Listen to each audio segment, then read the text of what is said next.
मालवणमधून राजकोट किल्ल्यावर पुन्हा पुतळा उभारणीच्या कामाला वेग आलाय। शिवरायांच्या कोसळलेल्या पुतळ्याचे अवशेष उचलण्यात आलेत।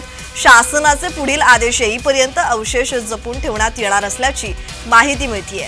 कडेकोट पोलीस बंदोबस्तात सार्वजनिक बांधकाम विभागानं कार्यवाही केली आहे। तर मालवणमधील राजकोट किल्ल्यावर शिवरायांचा नव्याने उभारण्यात येणाऱ्या पुतळ्याच्या कामानं आता वेग घेतला असून सार्वजनिक बांधकाम विभागाच्या माध्यमातून या ठिकाणी कोसळलेल्या पुतळ्याचे अवशेष उचलण्याच्या प्रक्रियेला आज सुरुवात करण्यात आली आणि तुर्तास कोसळलेल्या पुतळ्याचे अवशेष पोलिसांनी ताब्यात घेत गुप्त ठिकाणी ठेवले आहेत। सध्या हे प्रकरण न्यायप्रविष्ट आहे आणि कला संचालनालयाने मान्यता दिल्यानंतरच प्रत्यक्ष बांधकाम हाती घेतलं जाईल।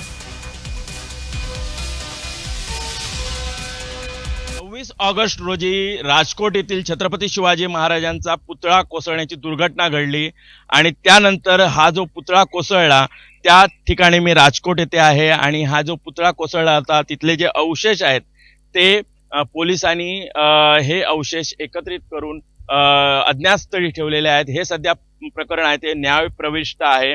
मात्र ह्या ज्या पुतळ्याचं जे पुन्हा उभारणीचं काम आहे ते काम हे राम सुतार आर्ट क्रिएशनला दिलेलं आहे आणि राम सुतार आणि त्यांचा मुलगा अनिल सुतार हे काम बघणार आहेत। जवळजवळ 20 कोटीची ही निविदा प्रक्रिया झाली आणि 100 वर्ष टिकेल असा हा पुतळा उभारला जाणार आहे। 60 फुटी उंचीचा हा पुतळा आहे। मात्र इथे जे 26 ऑगस्ट रोजी दुर्घटना झाली आणि त्यानंतर हे जे पुतळ्याचे अवशेष होते ते पुतळ्याचे अवशेष अज्ञात स्थळी आजच पोलिसांनी एका गुप्त जागेवर ठेवलेले आहेत। मात्र पुतळा उभारणीचं काम हे राम सुतार यांच्या मार्फत लवकरच सुरू होईल। सुरेश कौलगेकर, जय महाराष्ट्र, राजकोट, सिंधुदुर्ग।